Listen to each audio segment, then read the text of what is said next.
Good evening sa inyong lahat and welcome sa ating YouTube channel, Bagong Pilipinas, Old Queen TV.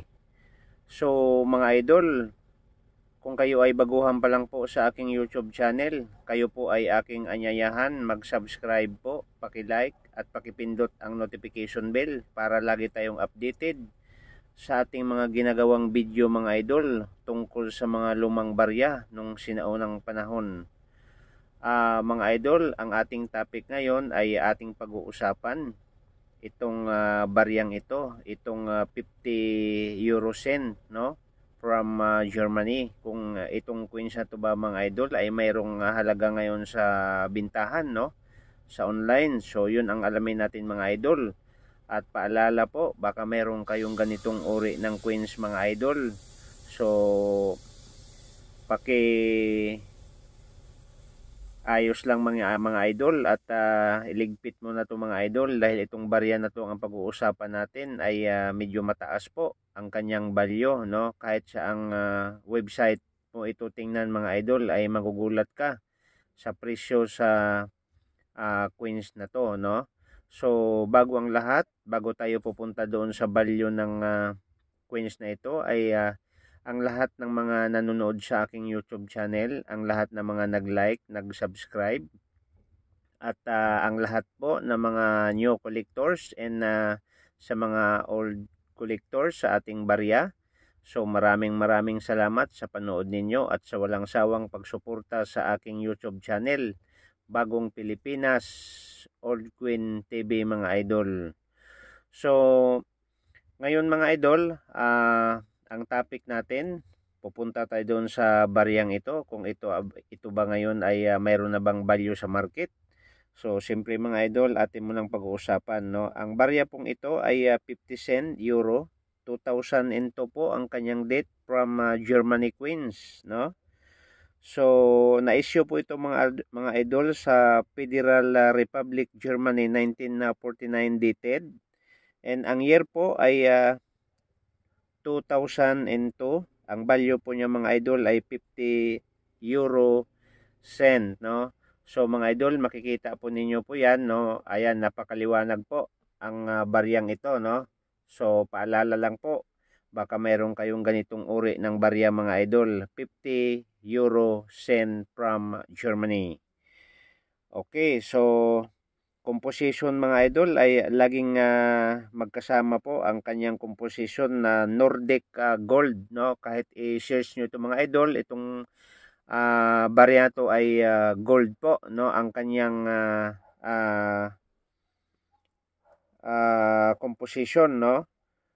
So at ang kanyang timbang mga idol ay 7.8 grams at ang kanyang diameter ay 24.25 mm at ang kanyang thickness ay 2.38 mm at 50 cent 2002. So ngayon mga idol ay ating pag-uusapan, no, kung ilan ba po ang kanyang mintage sa coins na to, no? So ligid sa kaalaman nyo mga idol, ang mintage po sa 2002. So ano to mga idol, bali 5 beses sila mga idol na nag-release sa 2002 na ganitong uri ng barya, no?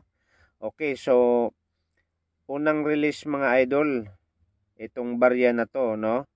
So mayroong tatawag mga idol ng 50 cent 2002A. Mayroong 50 cent 2002D. So yan po ang alamin po natin mga idol, no? So punta na tayo doon sa mintage, no? Sa mintage po sa 2002A ay 135,000 lang po mga idol, no? Ulitin ko mga idol, ang mintage sa 2002 na A and alpha, no? Okay, 135,000 lang po ang kanyang mintage. At ang mintage po mga idol sa 2002A pero proof, nasa 75,000 lang po mga idol ang mintage nito, yung proof, no? And ang mintage mga idol ng 2000D, pakinggan nyo mga idol ha, Gumawa sila mga idol ng 50 cent nung mintage ng 2000D ay umabot ng 370,330,000 po. So marami-rami po ang mintage doon sa 2002, kailang po ay D. Kailang mga idol, ang isa na naman yung panglas na mintage po sa 2002 F, no? So nasa 430,570,000 po. Yun po ang kabuhan ng mintage sa lahat ng 50 cent mga idol, no?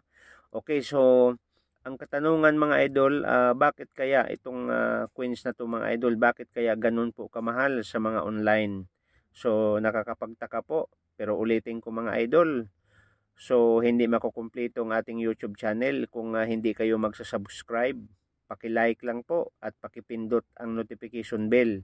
So ako ay nagpapasalamat muli sa lahat ng mga nanonood sa aking YouTube channel. Okay mga idol, depende po sa bilihan po dito sa atin sa Pilipinas, no? Depende po sa circulation o sa ganda po ng ating barya, no? Yung uncirculated o yung pinakamaganda talaga mga idol, no? Okay, mayroong bumili mga idol ng 1,300. Mayroon mga idol bumili ng 23,000 mga idol, and mayroong 2,103, mayroong 3,959, at mayroong bumili mga idol ng 18,867, at mayroong 28,000 mga idol bumibili nito. Bumibili nito.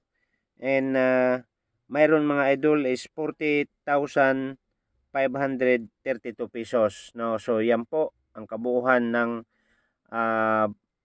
bumibili sa bariyang ito mga idol. So ganun po kamahal ang bariyang ito. So maraming salamat. Ulitin ko, thank you so much sa panood ninyo sa aking YouTube channel, Bagong Pilipinas, Old Queen TV. So see you the next video mga idol.